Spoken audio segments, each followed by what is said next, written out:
If you belong to Jesus, अगर आप ये चुके हैं, if you know His name, अगर उसके नाम को आप जानते हैं, there is a place God has reserved for you. तो एक जगह है जो परमेश्वर ने आपके लिए रखी है। And you know where that is? और आप जानते हैं वो कहाँ है? That is on the top. वो ऊंचे स्थान पर That है। is on the top.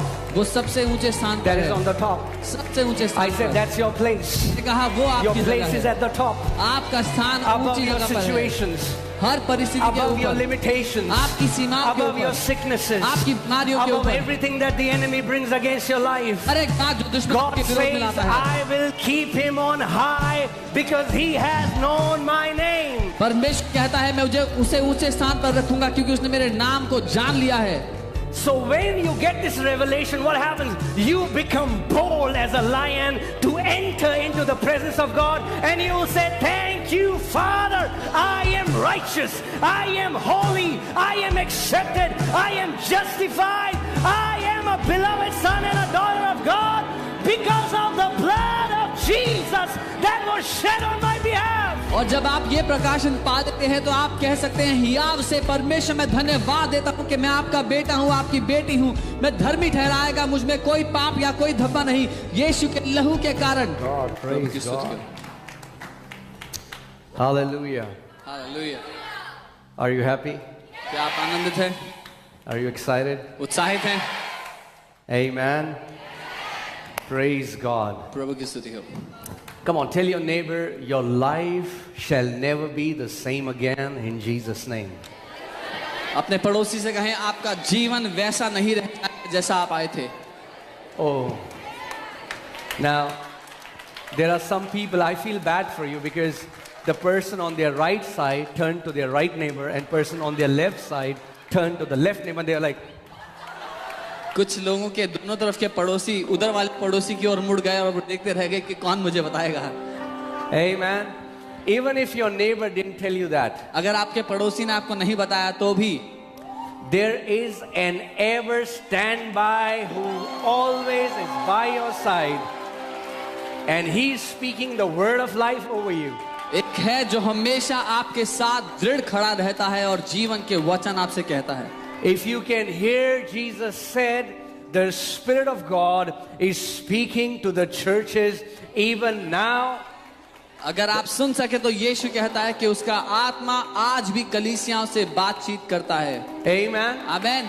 And as I was preparing for the message this morning, और जब आज सुबह मैं संदेश तैयार कर रहा था, amen, I just felt so strong मैंने बहुत भारी रूप से महसूस किया that the mighty miracles that God has ordained for this year, you have not even tasted them yet. कि वो महान चमत्कार जो परमेश्वर ने आपके जिंदगी के लिए इस साल के लिए ठहराए थे अभी आपने चखे भी नहीं है आपने वो। Amen. I am telling you, the next 6 months are gonna be the best months of your life in the name of Jesus. मैं आपसे कह रहा हूं अगले 6 महीने अभी तक के आपके जीवन के सर्वोत्तम महीने होने वाले हैं यीशु के नाम में। Amen. There are victories waiting for you in the next 6 months. There are breakthroughs waiting for you in the next 6 months. There are testimonies after testimonies after testimonies waiting for you in the next 6 months before this year ends. ऐसी जय हैं जो आपका इंतजार कर रही हैं, ऐसे छुटकारे हैं जो आपका इंतजार कर रहे हैं, ऐसी गवाहियां हैं जो आपका इंतजार कर रही हैं इन अगले 6 महीने में जो अभी तक आपको नहीं मिले हैं। Amen. Praise God. Praise God. प्रभु की स्तुति हो। You remember the year that God told us? What was it? Anyone? The year of significance and great favor. परमेश्वर ने हमसे कहा था कि ये साल महत्वपूर्णता का और अधिक तरफदारी का साल होगा। Amen. I don't know about others, but whenever the Lord has given us a word like that, it has always come to pass. बाकी लोगों का मुझे नहीं पता, लेकिन जब कभी परमेश्वर ने हमें ऐसा कोई वचन दिया है वो हमेशा पूरा हुआ है। Amen. So are you expecting great favor? क्या आप उम्मीद कर रहे हैं महान तरफदारी आपकी जिंदगी में दिखाई देगी उसकी? Amen. Favor has Okay, this is not the sermon, but I'm just flowing. Can I flow? ये Yeah. मेरा सरमन नहीं है, लेकिन Okay, wait. God bless you.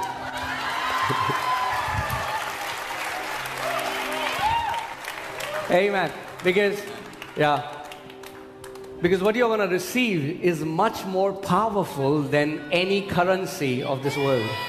क्योंकि जो आपको मिलने वाला है वो इस दुनिया की कितनी भी धनराशि से कई ज्यादा महान है।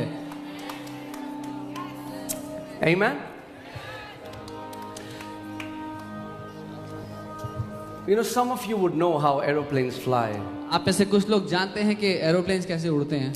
When aeroplanes attain a certain velocity, a certain speed, what happens is that speed gives a lift to that aeroplane. जब एरोप्लेन एक गति से चलने लग जाए और एक तेजी पकड़ ले तो वो तेज ही एरोप्लेन को ऊपर को धकेलती है हवा में। Speed will always lift you up. तेजी हमेशा आपको ऊंचाई देगी। And that's what favor does. When great favor starts operating in your life, God will give you acceleration, and when acceleration will hit you, He will lift you up. और यही होगा जब महान तरफदारी आपकी जिंदगी पर आती है तो परमेश्वर आपके जीवन को तेज गति देते हैं, तेजी से आप जीवन में आगे बढ़ते हैं और उसकी वजह से आप ऊपर ऊंचे उठाए जाते हैं अपने जीवन में। Amen. You know, the Bible says when the enemy comes in like a flood, Bible कहती है जब दुश्मन एक बाढ़ की तरह आएगा। flood will not give you any warning. बाढ़ किसी को चेतावनी नहीं देती। And the Bible says many times enemy tries to come in like a flood. और बाइबल बताती है कई बार दुश्मन बाढ़ की तरह आने का प्रयास करता है। But flood can only harm you लेकिन if you are down. बाढ़ केवल तभी नुकसान कर सकती है अगर आप भूमि पर हैं, नीचे हैं। If you're flying on an aircraft and you're seeing the floody area, you are unaffected by it. अगर आप एक हवाई जहाज में उड़ रहे हैं और देख रहे हैं नीचे भूमि पर बाढ़ है तो वो आपका कुछ बुरा नहीं कर सकती। And the Bible says when the enemy comes in like a flood, Holy Spirit will lift your standard. The Spirit of God will lift you up so that the enemy cannot affect you anymore. और Bible कहती है जब दुश्मन एक बाढ़ की तरह आपके विरोध में आता है, पवित्र आत्मा आपको उठाकर एक ऊंचे स्तर पर रख देता है जहां पर दुश्मन आपको छू भी नहीं पाता। Amen. And if you can hear the sound of the Spirit, the Holy Spirit is every time saying to you, come up higher. और अगर आप आत्मा की आवाज सुनेंगे तो पवित्र आत्मा हमेशा ये न्योता देती है कि ऊपर की ओर आ जाओ, ऊंचाई पर आ जाओ। In Psalm 91, God says, भजन 91 में परमेश्वर ने कहा, I will set him on high because he has known my name. क्योंकि उसने मेरे नाम को जाना है, मैं उसे ऊंचे स्थान पर रख दूंगा। Amen. If you belong to Jesus, अगर आप ये चुके हैं, if you know his name, अगर उसके नाम को आप जानते हैं, there is a place God has reserved for you. तो एक जगह है जो परमेश्वर ने आपके लिए रखी है। And you know where that is? और आप जानते हैं वो कहाँ है? That is on the top. वो ऊंचे स्थान पर That है। is on the top. वो सबसे ऊंचे स्थान That पर is on है। the top. सबसे ऊंचे I स्थान said पर। that's your place. मैंने कहा वो Your आपकी place जगह is है। at the top. आपका स्थान Above ऊंची your जगह पर है। situations, हर परिस्थिति के above your ऊपर, limitations, आपकी सीमाओं के above your ऊपर, sicknesses, आपकी बीमारियों के above ऊपर, everything that the enemy brings against your life. हर एक बात जो दुश्मन God के विरोध में says, लाता है। I will keep him on high because he has known my name. परमेश्वर कहता है मैं उसे ऊंचे स्थान पर रखूंगा क्योंकि उसने मेरे नाम को जान लिया है। Amen. He's waiting for you. वो आपका इंतजार कर रहा है। He says, if you're willing and obedient, वो you will कहता है- eat the best of the land. अगर इच्छुक हो और आज्ञाकारी हो तो अपनी भूमि का सर्वोत्तम तुम खाओगे। Amen. So become willing. इसीलिए इच्छुक हो जाओ। Say, Lord, बोलो प्रभु, I agree to what you say about me. Because I have known your name, I receive the place that you have for me. I will not be tail, but I will be head. In Jesus' name.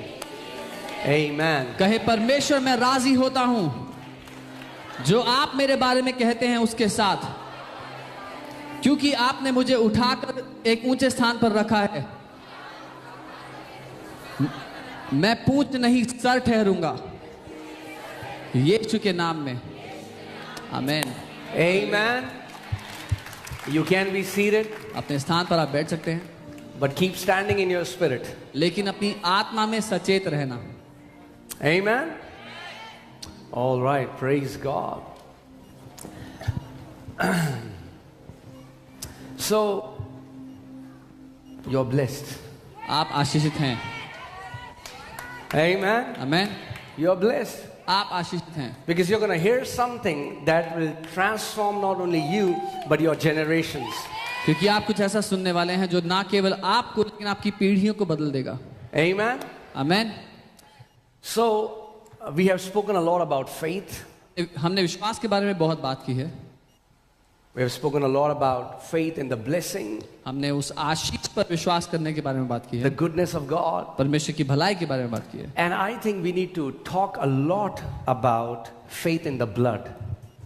और मैं सोचता हूं कि हमें बहुत बात करने की आवश्यकता है उसके लहू पर विश्वास करने के बारे So में। that's the message I'll be sharing today. और ये वो संदेश है जो आज मैं आपको देना चाहता हूं। Amen. And I'm telling you, और मैं आपको बता रहा हूं, if you can apply this principle in your life, अगर ये सिद्धांत अपनी जिंदगी पे आपने लागू कर दिया, and if you can not just hear the information today, but catch hold of the revelation, और ना केवल आज यहाँ पर दी जाने वाली जानकारी को सुना, लेकिन उसके ऊपर जो प्रकाशन है उसको पकड़ लिया, you will always, not sometimes, but always feel, not just feel, but have an access to the manifest presence of God. आप हमेशा परमेश्वर की वो प्रकट होने वाली उपस्थिति में चल और फिर पाएंगे, उसका अनुभव कर पाएंगे अपने जीवन भर। Amen. Last week the Lord was teaching me something so powerful, and I will share it in the due course of sharing this word. पिछले हफ्ते परमेश्वर मुझे कुछ बहुत ही शक्तिशाली सिखा रहे थे और मैं आज वचन सिखाते So are you ready? तैयार हैं? Say, my heart is receptive. I am attentive to hear the word of the Lord. बोले मेरा दिल ग्रहण करने को तैयार है और मैं सचेत हूं परमेश्वर के वचन को ग्रहण करने के लिए। Amen. All right. Romans 3:25. Let's see, Romans 3:25. रोमी 3 उसका 25 पढ़ते हैं। And it says, whom God has set forth to be a propitiation through faith in his blood. और यहाँ लिखा है, उसे परमेश्वर ने उसके लहू के कारण एक ऐसा प्रायश्चित ठहराया। Say faith in his blood. उसके लहू पर विश्वास। Faith in his blood. उसके लहू पर विश्वास। Many Christians don't have faith in the blood of Jesus. बहुत से मसीही लोग विश्वास नहीं रखते यीशु के लहू पर। It has just become a mere a cliche that we speak about. बहुतों के लिए वो केवल एक कहावत है। But we don't understand the depth of the blood of Jesus. लेकिन यीशु के लहू की जो गहराई है उसको वो नहीं समझते। And what it has accomplished. और उसने क्या पूरा कर दिया है। And what it is continually doing in our lives even right now. और वो इस समय हमारे जीवन में निरंतर क्या कर रहा है उसको। That's why there are very few Christians who carry the boldness. इसीलिए बहुत कम मसीही लोग हैं जो साहस रखते हैं। Amen. आमीन। So yeah, let's read this again. आइए हम इसको दोबारा पढ़ते हैं। Through faith in his blood to declare his righteousness for the remissions of the sins that are past through the forbearance of God. उसके लहू पर विश्वास रखने के द्वारा जो धार्मिकता के लिए उसके पापों की क्षमा के लिए उसने बहाया। And you know the amazing thing about the scripture is that in the amplified classic version, amplified classic version में it says whom God put forward as a mercy seat and propitiation by his blood. ऐसा लिखा है कि जिसको परमेश्वर ने वो दया का सिंहासन ठहराया और क्षमादान ठहराया। Mercy seat, what is mercy seat? दया का सिंहासन क्या है? In Exodus 25, निर्गमन 25 में in verse 22, उसकी 22वीं आयत में God says this to Israelites. परमेश्वर इस्राएलियों से कहता है, And he says, and there I will meet with thee and I will commune with thee. और वो कहता है वहां मैं तुझसे मिलूंगा और तुझसे बातचीत करूंगा। Can I say something? कुछ कह सकता हूं? So many believers pray but very few encounter God. बहुत सारे विश्वासी प्रार्थना करते हैं लेकिन बहुत कम है जिनका आमना सामना परमेश्वर से होता है. And God says, it is at the mercy seat I will meet you. और परमेश्वर कहता है वो दया का सिंहासन है जहां मैं तुमसे मिलूंगा.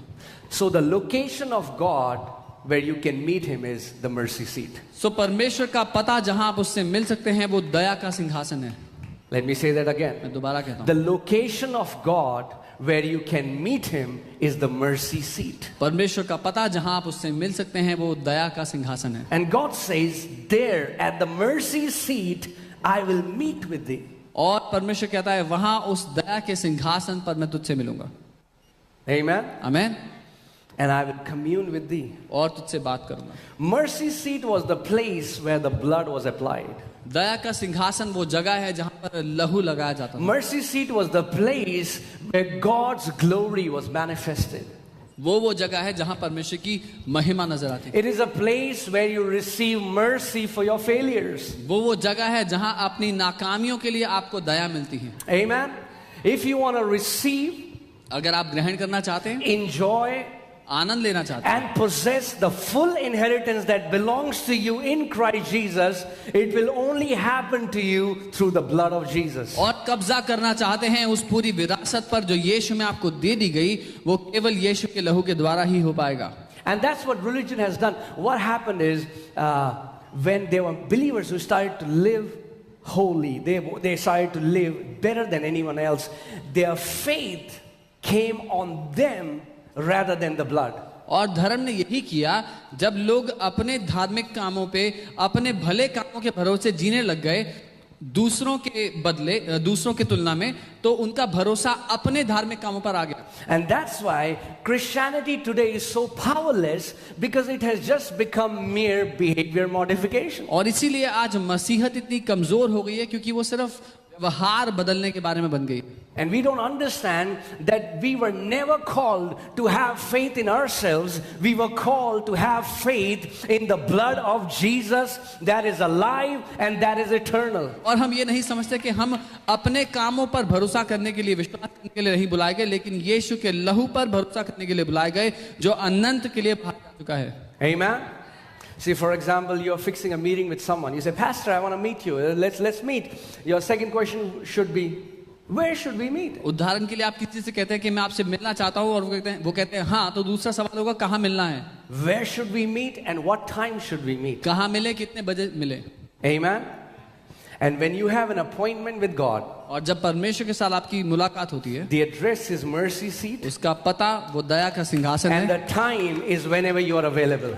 और समय है जब आप उपलब्ध हैं तब. If you are available, your heavenly Father says, I am available. अगर आप उपलब्ध हैं, आपका स्वर्गीय पिता कहता है मैं But He उपलब्ध हूं. tells you where He will meet you. लेकिन वो आपको जगह बताता है कहाँ वो मिलेगा. He will meet you at the mercy seat. वो आपको उस सिंहासन पर मिलेगा. Amen. You know, God will meet you any place where the blood is honored and the blood, you enter through the blood. परमेश्वर आपको किसी भी उस जगह मिलेगा जहां पर उसके लहू का आदर है, उसके लहू के द्वारा ही आप प्रवेश करते हैं. Amen. You know, that's the crazy thing about the power of the blood. लहू की जो सामर्थ्य है उसके बारे में. If you trust in your own righteousness, अगर आप खुद के धार्मिक कामों पर भरोसा करेंगे, you will never have boldness to go before God. तो आप कभी साहस नहीं रख पाएंगे परमेश्वर के सामने जाने के. And can I tell you one thing? और एक बात बताऊं, Hear this carefully. ध्यान से सुनिए. The only thing that opens the doors to the manifest glory of God is boldness. केवल एक ही दरवाजा है जो परमेश्वर की उस महिमा के लिए आपका दरवाजा खोलता है, वो है हियाव, साहस. Now, I really want you to pay close attention, because I might say some things that are a little deep, and I'll try to simplify it. Last week, God showed me, you know, there is a mercy seat in our soul. There is a seat, a throne in our soul. मैं कुछ बातें कहूँगा जो बहुत गहरी हैं, लेकिन आप समझेंगे. हमारे दिल के अंदर, हमारे प्राण के अंदर एक दया का सिंहासन है. Okay? And for many people, even many believers, they are sitting on that throne. और बहुत से विश्वासी भी उस सिंहासन पर खुद बैठे हुए हैं. They are the God of their lives and they don't know it. वो खुद अपने जीवन के ईश्वर हैं और वो नहीं जानते ये बात. So even though they are saved, their spirit is in union with God, but in their soul, God has no access to their soul. हालांकि उन्होंने नया जन्म पा लिया है, उनका आत्मा परमेश्वर के साथ एक हो चुका है, लेकिन उनके प्राण में परमेश्वर को अनुमति नहीं है. They do what they feel like doing. वो करते हैं जो उनका करने का मन करता है. Are you guys with me? मेरे साथ हैं. And majority of believers, और अधिकतर विश्वासी, I just want to be careful how I'll share this. कैसे कहूँ, मैं ध्यान से कहना चाहता हूँ इस बात को. Majority of believers, अधिकतर विश्वासी, they are either living in self-righteousness or they are living in condemnation. या तो वो अपने धार्मिक कामों पर भरोसा करते हुए अपनी आंखों में सही जीवन जी रहे हैं, या फिर वो एक दोष भावना में जीवन बिता रहे हैं. In simple words, they think either they are too good or they think they are too bad. आसान शब्दों में कहूं तो या तो विश्वासी समझते हैं कि वो बहुत ही ज्यादा अच्छे हैं, या वो समझते हैं वो बहुत ही ज्यादा बुरे हैं. And the problem with that is, it's still about them. और इस मुद्दे में समस्या यह है कि अभी भी केंद्र वो खुद हैं. Amen. The Israelites who were inside their house when God told them to sacrifice the lamb, their confidence, their faith was not in their ability. Their faith was what in God said about the sacrifice of the lamb. जो इजरायलियों को परमेश्वर ने मेमने को वध करके उसका लहू लगाने को कहा था, उन इजरायलियों का भरोसा अपने अच्छे कामों पर नहीं था, अपनी क्षमता पर नहीं था. उनका भरोसा परमेश्वर ने जो कहा था उस बलिदान के बारे में, उस बात पर था. I just pray that I can, God will give me that friends too. Many times it's in there, but I'm not able to bring it out. मैं Okay. यही प्रार्थना करता हूँ कि परमेश्वर मुझे वो शब्द दे. भीतर होता है पर बाहर नहीं आता. So if you are living in your strength or your weakness, you will never carry boldness. अगर आप अपनी मजबूतियों में, अपनी कमजोरियों में जिएंगे तो आप कभी भी साहस में नहीं जिएंगे. And as I said, in your spirit man, you're already united with God. और जैसा मैंने कहा था, अपनी आत्मा में परमेश्वर के साथ एक है. But what you're experiencing right now is what is happening in your soul. लेकिन जो आप अनुभव कर रहे हो जीवन में, वो है जो आपके प्राण में समय हो रहा है. Are you guys with me? मेरे साथ हैं. You're experiencing what is happening in your soul. आप वो अनुभव कर रहे हो जो आपके प्राण में समय हो रहा है. That's why the Bible says in Hebrews 4:16, let us therefore come boldly to the throne of grace. इसीलिए इब्रानी 4:16 में लिखा है, तो हम साहस से उस अनुग्रह के सिंहासन के सामने आ जाते हैं. Let us do what? Come boldly. हम साहस के साथ आते हैं. Throne of grace is the same as the mercy seat in the old covenant. वो अनुग्रह का सिंहासन वही दया का सिंहासन है पुराने नियम. What happens when you will come boldly before the throne? क्या होता है जब आप साहस के साथ उसके सामने आते हैं? You will obtain mercy आप दया पाते हैं and find grace और अनुग्रह पाते हैं in the time of need. जरूरत के Now hear समय. this. I want you to pay attention to this thing. Let us come. मैं चाहता हूं ध्यान से देखें, यहाँ पर लिखा है आओ हम. There is a coming. आने की आवश्यकता है. There is a coming from your side. हमारी ओर से, आपकी ओर से. Many believers, when they hear the message of grace, they think now, okay, everything will happen automatically. No, there is a coming that God expects from your side. बहुत से विश्वासी जब अनुग्रह का संदेश सुनते हैं तो वो कहते हैं अपने आप हो जाएगा, लेकिन बाइबल बता रही है आवश्यकता है हमें आने की. You want to obtain mercy? You want to find grace? God says, come. क्या आपको दया चाहिए अपने जीवन के लिए, अनुग्रह की आवश्यकता है, तो परमेश्वर कहता है आओ. The Bible never says that it will automatically fall in your lap. If you have to find mercy and obtain grace, God says you have to come to me and you have to come boldly. Bible कहती है अपने आप नहीं होगा. अगर आपको अनुग्रह की आवश्यकता है और दया की आवश्यकता है तो आपको आना होगा मेरे सामने और साहस के साथ आना होगा. Amen? Amen. It's only the boldness that will open the doors to the mercy seat. केवल साहस ही है जो उस अनुग्रह के, उस दया के सिंहासन का दरवाजा खोलेगा आपके लिए. Prayers like, oh God, I am mud, I am dust, I am nothing, I am an insect. These kind of prayers don't open the access gate to the glory realm of God. इस तरह की प्रार्थना कि मैं तो मिट्टी हूं, मैं तो कीड़ा हूं, मैं तो ये हूं वो हूं, इस तरह की प्रार्थनाएं उस सिंहासन का दरवाजा नहीं खोलते। False, you know what? God can smell false humility from far. परमेश्वर झूठी नम्रता को दूर से सूंघ लेता है, पहचान लेता है। You aren't impressing God when we say words like these. ऐसी बातें कहकर आप परमेश्वर को आनंदित नहीं कर रहे, खुश नहीं कर रहे। Amen.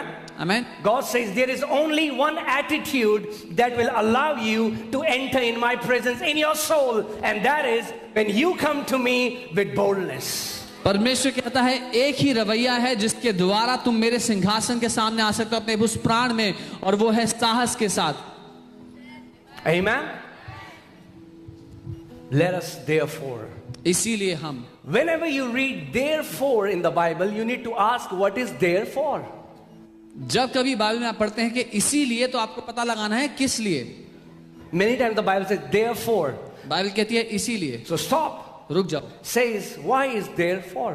तो पूछो कि इसलिए क्यों लिखा है। And you will find it when you will go to a scripture that's before it. और जब आप उससे पीछे की आयत में जाएंगे तो आपको जवाब मिल जाएगा। How can you have boldness? कैसे साहस होगा? How will you have boldness? कैसे आपके पास हियाव होगा, साहस होगा? Because the Bible says, for we do not have a high priest who cannot sympathize with our weaknesses. क्योंकि बाइबल कहती है हमारा ऐसा महायाजक नहीं है जो हमारी कमजोरियों के साथ, हमारी कमजोरियों में हमें अनदेखा कर दे। Now wait a minute. We think, हमें लगता है, as long as we have weaknesses, we cannot have boldness. हमें लगता है कि जब तक हमारे जीवन में कमजोरियां हैं हम साहस नहीं रख सकते। Isn't that true or not? है कि नहीं है? But God knows you and I, we have weaknesses in our soul. लेकिन परमेश्वर जानता है कि आप और मैं अपने प्राण में कमजोरी हैं। And isn't that crazy that the Bible doesn't say that our high priest will beat us up for our weaknesses, but the Bible says he sympathizes with our weaknesses. और क्या ये हैरानी की बात नहीं, बाइबल ये नहीं कहती कि हमारा जो महायाजक है वो हमें पीटेगा हमारी कमजोरियों के लिए। बाइबल कहती है वो हमारे पे सहानुभूति रखता है, वो हमें समझता है हमारी Now कमजोरी। wait a minute, God. एक मिनट परमेश्वर, You know we have weaknesses and you expect us to come with boldness. आपको पता है कि हमारे अंदर कमजोरियां हैं और आप चाहते हो कि फिर भी हम साहस के साथ आएं। God never said, overcome your weaknesses first and then come in my presence boldly. परमेश्वर ये नहीं कहता पहले अपनी कमजोरियों पे जय पाओ फिर मेरे सामने बल के साथ, साहस के साथ आओ। Isn't that what religion teaches us?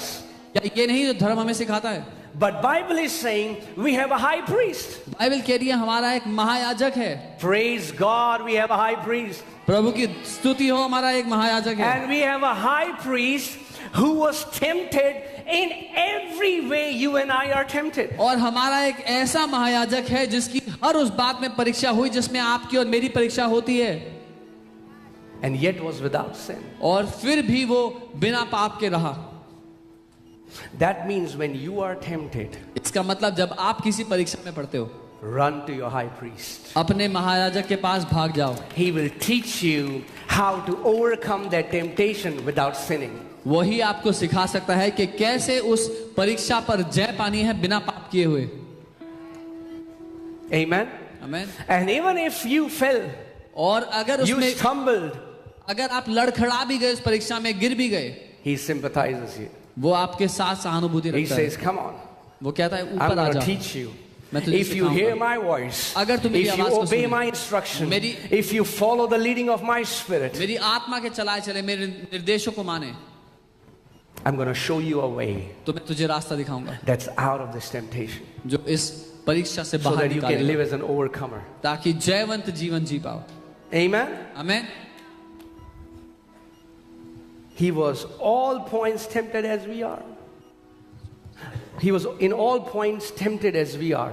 वो हर एक क्षेत्र में परखा गया जैसे हम परखे जाते हैं, परीक्षा में आते हैं। Oh God, you are God. What will you understand what I am going through? ओ परमेश्वर, आप तो परमेश्वर हो, आपको क्या ही समझ में आएगा कि मैं क्या झेल रहा हूँ। No, no, no. नहीं, That God became a man वो परमेश्वर मनुष्य बन गया and was tempted और परखा गया exactly as we are tempted. हूबहू वैसे ही जैसे हम परखे जाते हैं।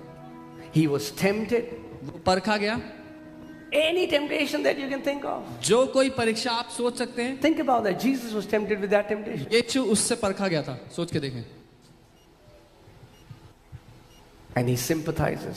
और वो सहानुभूति And रखता है। because of what was the role of high priest in the Old Testament? पुराने नियम में महायाजक का क्या काम था? High priest used to take the blood where? To the mercy seat. महायाजक लहू लेकर के उस अनुग्रह के सिंहासन के, दया के सिंहासन के सामने जाता था। And now the Bible says, even though you have weaknesses, और बाइबल अब ये कहती है कि हालांकि तुम्हारे अंदर कमजोरियां हैं, but your awareness should be on your high priest, लेकिन तुम्हारा ध्यान अपने महायाजक पर होना चाहिए, who is not carrying the blood of goats and bulls, जो जानवरों का खून लेकर के नहीं जा रहा बलिदान के लिए, but who carries his own blood and has entered into the most holy place. लेकिन वो अपना खुद का लहू लेकर के उस पवित्र स्थान में जाता है। And he entered there not for himself, but he entered there for you and for me. उस अति पवित्र स्थान में वो अपने लिए नहीं गया, लेकिन आपके और मेरे लिए गया है। So when you get this revelation, what happens? You become bold as a lion to enter into the presence of God, and you will say, thank you, Father, I am righteous, I am holy, I am accepted, I am justified, I am a beloved son and a daughter of God because of the blood of Jesus that was shed on my behalf. और जब आप ये प्रकाशन पा देते हैं तो आप कह सकते हैं, हियाव से परमेश्वर मैं धन्यवाद देता हूं कि मैं आपका बेटा हूं, आपकी बेटी हूं, मैं धर्मी ठहराएगा, मुझ में कोई पाप या कोई धब्बा नहीं, यीशु के लहू के कारण। Amen. So take your eyes off yourselves. इसीलिए अपनी आंखें अपने आप से हटा दो। If you focus too much on your strength, you will become proud. If you focus too much on your weaknesses, you will become discouraged. Take your eyes off your strengths. Take your eyes off your weakness. Put your eyes on Jesus, who is your high priest and who took the blood for you. अगर अपनी आंखें अपने बल, अपनी क्षमता पर रखोगे तो घमंडी हो जाओगे। अगर अपनी आंखें अपनी कमजोरियों पर रखोगे तो दोष में जियोगे, निर्बल हो जाओगे, निराश हो जाओगे। इसलिए अपनी आंखें उन सब से हटाओ और अपने उस महायाजक यीशु पर अपनी आंखों को लगाओ। Amen. The gospel isn't about how awesome you are. सुसमाचार इस बारे में नहीं कि आप कितने बढ़िया हैं। The gospel is about how awesome he is. सुसमाचार इस बारे में है कि वो कितना बढ़िया है। Amen. The gospel isn't about how strong you are. The gospel is, even though you are weak, his strength is perfected in your weaknesses, and he gives you his strength, and his strength manifests even in the times of your weakness. He makes you strong. सुसमाचार इस बारे में नहीं कि आप कितने मजबूत हैं, लेकिन इस बारे में कि हालांकि आपके अंदर कमजोरियां हैं, फिर भी वो इतना बलशाली है कि अपनी आपकी कमजोरियों में अपने बल को वो प्रकट करता है। Amen. Thank God for the blood of Jesus. प्रभु का धन्यवाद हो यीशु के लहू Oh, के लिए। if we can, I'm telling you, I am preaching it, but can I be honest? I would say I only know 2% of the revelation, what is there in the blood of Jesus. मैं इसके बारे में प्रचार कर रहा हूं, लेकिन मैं केवल 2% ही जानता हूं उस प्रकाशन को जो यीशु के लहू में है। Amen. And it's time for you to learn that 2% first, and then we'll go further. और समय है कि पहले आप वो 2% सीख लें, फिर हम आगे जाएंगे। Amen. Because I'm telling you, that 2% has given me so much boldness, and I've seen so much victories by just knowing the revelation. Just 2% is so much. क्योंकि उस 2% ने मुझे इतना साहस दिया है। मैं ये जानता हूं कि वो 2% प्रकाशन काफी है आपको साहसी बनाने के लिए। Amen. So let's have 2% first, and then God will unfold more. तो पहले 2% ले लेते हैं, फिर परमेश्वर और खोलते चले जाएंगे हमारे लिए। Amen. आमीन। You know, for example, a very rich man, a king, opens his palace and only for his very close people. उदाहरण के लिए एक राजा अपने करीबी लोगों के लिए ही अपने महल को खोलता है। And you were invited. और आपको न्योता मिलता है। You went there, आप वहां गए, posted a picture. आपने एक फोटो डाल People the, will come to you. लोग आपके पास आएंगे। How come you got the access? कैसे तुम पहुंच गए महल में? What gave you access? किस बात से तुम्हें अनुमति मिली अंदर जाने की? You know, there is an awesome, powerful God. एक अद्भुत शक्तिशाली परमेश्वर है And he gives us access through the blood of His Son, और अपने Jesus Christ. बेटे के लहू के द्वारा, अपने बेटे के लहू के द्वारा वो हमें अनुमति देता है प्रवेश करने की। Amen? Please understand what I'm saying. समझे जो मैं कह रहा हूँ। That's why even so many believers in their soul, इसीलिए बहुत से विश्वासी अपने प्राण में, in their soul, they don't enjoy the access to God. Even in their spirit man, the work has been perfected, but in their soul, हालांकि उनकी आत्मा में काम सिद्ध हो चुका है, लेकिन अपने प्राण में वो परमेश्वर को पहुंच नहीं पाते, उनको लगता है कि वो बहुत दूर है उससे। and God says, और परमेश्वर कहता है, in your soul, where you have feelings, where you have emotions, where you have will, where you have decision making, God says, I'm going to meet you there. आपके प्राण में जहां पर आपके पास इच्छा शक्ति है, भावनाएं हैं, ये सारी बातें हैं, वहां परमेश्वर कहता है मैं तुझसे वहां मिलूंगा। Amen? आमीन। Let's see the scripture. Ephesians 3:12. Let's read it in the NLT version. इफिसियों 3:12 को देखते हैं। It says, because of Christ and our faith in Him, we can now come boldly and confidently into God's presence. और यहाँ लिखा है मसीह की वजह से और हमारे उस पर विश्वास करने की वजह से अब हम हियाव के साथ और साहस के साथ परमेश्वर की उपस्थिति में आ सकते Now hear हैं। this carefully. We can now come. अब हम आ सकते हैं। It will not happen automatically. अपने आप नहीं हो रहा, You'll have to make a decision. आपको निर्णय लेना है। Say, I can now come. Say, I can now come. बोले अब मैं आ सकता हूँ। Where? कहाँ? You know, King James and NKJV, and there are so many versions which talk about the most holy place. बहुत सारे अनुवादों में ऐसा लिखा है जो अति पवित्र स्थान है। You now have access to the most holy place. अब आपके पास प्रवेश करने की अनुमति है उस अति पवित्र स्थान में। In your soul, अपने प्राण में you can enter into the most holy place and have the most profound encounters with God. आप उस अति पवित्र स्थान में आकर परमेश्वर के साथ अद्भुत आमना सामना कर सकते हैं। Amen? Exercise your right of access and draw near. प्रवेश करने का जो आपको हक दिया गया है उसका इस्तेमाल करें और परमेश्वर के निकट आए। See what happens. Therefore, so many Christians, they go into their prayer closet and they start praying. And the moment they start praying, bam! All their failures, their mistake, the wrong things that they did are in front of them. कई बार लोग जब प्रार्थना करने जाते हैं, प्रार्थना कक्ष में बैठते हैं, तो प्रार्थना जैसे करना शुरू करते हैं, उनके सामने उनके सारी निराशाएं, सारी हार, सारी गलतियां सामने आके खड़ी हो जाती हैं। And Satan he's a master deceiver. He knows the day you know who you are in Christ and what Christ's blood has done for you, you will be liberated. So what he does is, he keeps bombarding you to tell you how wrong you still are. और शैतान धोखा देने में एक number का है, इसीलिए वो जानता है कि अगर आपको वो धोखा देता रहे, उन सारे झूठों को आप पर डालता रहे कि कितनी गलत है, आपने कितनी गलतियां की हैं।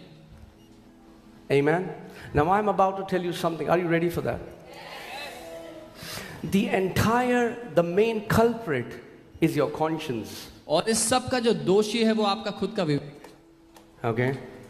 And last week the Lord was just showing me, and I'll try to give you an analogy in the best way I can. Okay. और पिछले हफ्ते प्रभु मुझे सिखा रहे थे और मैं सबसे बेहतर उदाहरण जो दे पाऊंगा वो दूंगा। And I want to share so much, but you're hearing so slow, so that's okay. मैं इतना कुछ बताना चाहता हूँ लेकिन आप बहुत धीरे धीरे सुन रहे हैं, कोई बात नहीं। So you need to hear fast. आपको तेज तेज सुनना पड़ेगा। Okay? Yeah. Whatever you are experiencing right now, जो कुछ आप अभी अनुभव कर रहे हो, whatever, जो कुछ भी, it is produced by what you are conscious of. वो उस बात से पैदा हो रहा है जिस बात पर आप सचेत हैं, जिस पर आपका मन लगा हुआ है। And the Lord just showed me like a throne, and He saw how human conscience is sitting on that throne as God. और परमेश्वर ने मुझे एक सिंहासन दिखाया और दिखाया कि कैसे उस सिंहासन पर मनुष्य का विवेक बैठा हुआ है परमेश्वर बनकर। Your conscience sits there as God. आपका खुद का विवेक आपके दिल में उस सिंहासन पर ईश्वर बन बैठा है। An evil conscience. एक दुष्ट विवेक। Let's read the scripture first. इस वचन को पढ़ते हैं पहले। Hallelujah.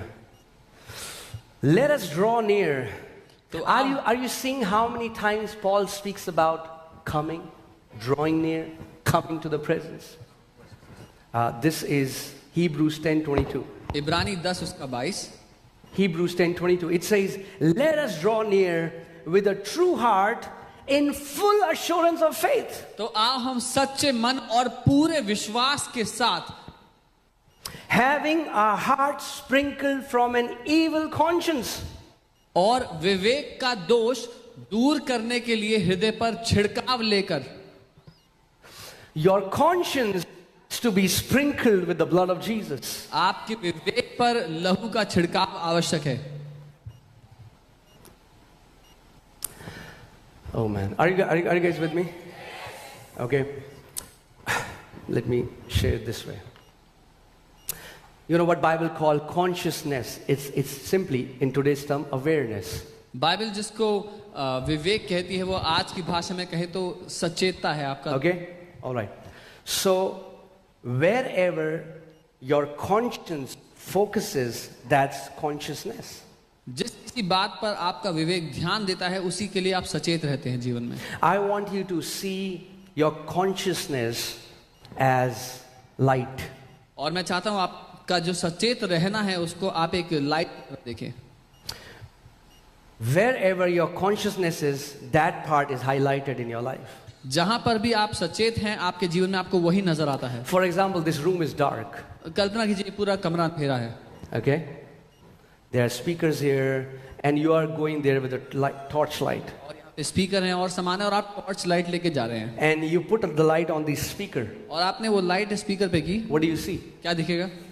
Speaker. स्पीकर दिखेगा। Then you took the light there on the chair. What do you see? फिर वहां कुर्सी पे लेगा तो क्या दिखेगा? कुर्सी दिखेगी। So this guy who is holding the torch is actually deciding what you will see. So ये व्यक्ति जिसने वो टॉर्च पकड़ी है, जिस व्यक्ति ने टॉर्च पकड़ी है वो निर्णय लेता है कि आप किस बात को देखोगे। Your evil conscience, आपका वो दुष्ट विवेक, the enemy uses your evil conscience to continually show you your weaknesses, your faults, and how wrong you are. दुश्मन निरंतर उस दुष्ट विवेक का इस्तेमाल करता है आपको आपकी गलतियां, खामियां, कमजोरियां दिखाने के लिए।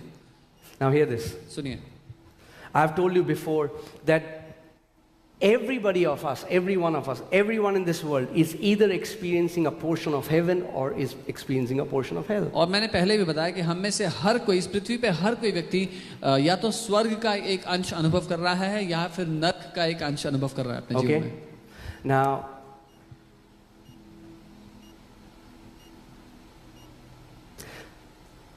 whatever you're experiencing right now, it's because where your awareness is latched into. पर जो कुछ आप अपने जीवन में इस समय अनुभव कर रहे हैं वो इस वजह से है कि आपका ध्यान आप किस बात के लिए सचेत है अपनी जिंदगी में। Please don't let the enemy distract you. This would be so powerful. I'm telling you, I cannot tell you, when the Lord taught me this in 1 week, it has really transformed my prayer life. आप अपना ध्यान भटकने ना दें। जब से परमेश्वर मुझे सिखाए 1 हफ्ते से मेरी प्रार्थना का जीवन बहुत अलग हो गया है। Okay? But your awareness wants to make you aware of so many things, but never wants to be caught. आपका जो विवेक है वो चाहता है कि आपका ध्यान बहुत बातों का रहे, लेकिन वो ये नहीं चाहता कि आप उसको पकड़ लें, उस विवेक को उस पर ध्यान दें। Are you guys with me? मेरे साथ हैं? Yeah, that's okay.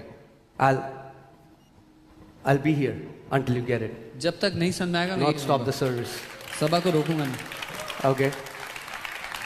So a person gets up in the morning, एक व्यक्ति उठता है सुबह सुबह, opens his Instagram. इंस्टाग्राम खोलता है, Somebody wrote a nasty comment to them. किसी ने उनके लिए बहुत ही बुरा कमेंट लिखा है। Where is their awareness? उनका ध्यान कहाँ जाएगा? Bam. उस कमेंट पे। What are they experiencing? वो क्या अनुभव कर रहे हैं? Rejection. ठुकराना, How bad they are. कितने बुरे They're हैं, not good enough. कितने अच्छे नहीं हो। But in the same time, उसी समय they took their awareness, अपना ध्यान वो put लेते it हैं on what God says about them. जो परमेश्वर What did they उनके start उस पे डालते हैं। experiencing? क्या अनुभव That करते they are हैं? loved. उनसे प्यार They किया are गया है। Are you getting what I'm saying? समझ रहे हैं? Whatever you are feeling and experiencing, it's because of your awareness. जो आप जो कुछ आप महसूस कर रहे हैं और अनुभव कर रहे हैं आपके विवेक की वजह से है।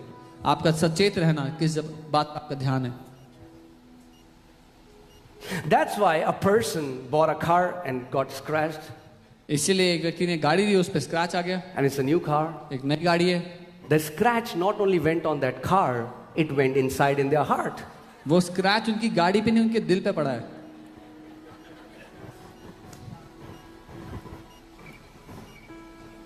And their conscience, they're aware of that. They're like, और if उनका only I would have seen that man.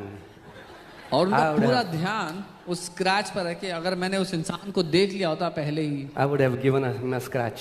तो मैं उसको स्क्रैच कर देता। That's why people are experiencing grief when there is no genuine grief. इसीलिए लोग दुख का अनुभव कर रहे हैं जब दुखी होने का कोई कारण ही नहीं है। Now, there is genuine grief, no doubt about it. असल दुख भी होता है लोगों को, But I'm telling you, 5% is the genuine grief, 95% is a made up grief by your conscience. लेकिन 5% दुख असल दुख होता है और बाकी का जो है वो मन घड़ंत बनाया हुआ दुख होता है आपके विवेक के द्वारा। Amen? You got saved, you're growing in the Lord, you bought a new bike, you are so excited. Well, I thank you, Father. Your awareness is on your gratefulness, your gratitude. आपने नया जन्म पाया, उसके बाद आपने एक bike ली और आप बहुत ही धन्यवादित हैं, प्रभु को धन्यवाद दे रहे हैं। आपका पूरा ध्यान धन्यवादिता पे है। You call your best friend, आप अपने बेस्ट फ्रेंड को कॉल said, करते I'm हैं, coming to meet you. मैं तुमसे मिलने आ रहा हूँ। You went to their house, घर गए, you're excited, you're thankful, you're like, बहुत- Jesus, you are best. बहुत खुश हैं आप, बहुत धन्यवाद दे रहे हैं। And you परमेश्वर, stopped बहुत at अच्छे हैं। their house and there is a brand new car there. Your friend just bought a brand new car. और जैसे ही अपने दोस्त के घर आप पहुंचे, आपके दोस्त ने बिल्कुल नई गाड़ी खरीदी है। The awareness that was on the gratitude, वो ध्यान जो धन्यवादिता पे था, you unplug that, वहां से हटा दिया आपने उसको। and you know what I'm saying. और आप जानते हैं मैं क्या कह रहा हूँ। Two of you went to apply for a job. दो लोग नौकरी के लिए अप्लाई करने गए। You are the one who got this guy in the church. आप ही वो व्यक्ति हैं जो इस दूसरे इंसान को चर्च में You are लेके the आए one थे। mentoring this guy. आप ही हैं जो उस दूसरे व्यक्ति को सिखा रहे हैं प्रभु You के बारे both में। applied for a job. He got selected. You got rejected. You forgot your call. आप दोनों ने एक नौकरी के लिए अप्लाई किया, वो उनको तो ले लिया नौकरी में, आपको ठुकरा दिया और आप भूल गए कि प्रभु ने आपको किस लिए बुलाया था। This guy is sending you a message, praise the Lord, brother, but you are not replying.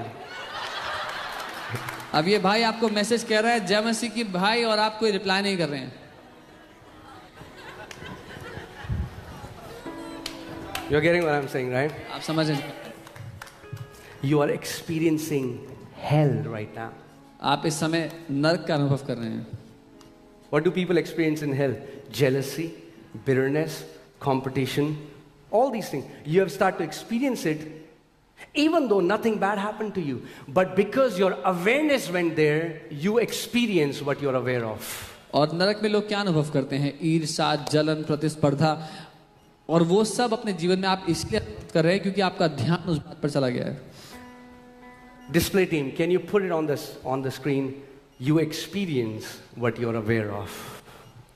आप वही अनुभव करते हैं जिस बात के लिए आप सचेत हैं। Somebody got betrayed, किसी ने धोखा खाया जीवन में, got divorced, or something happened. या किसी का तलाक हो गया, कुछ बुरा हुआ। It's been 20 years.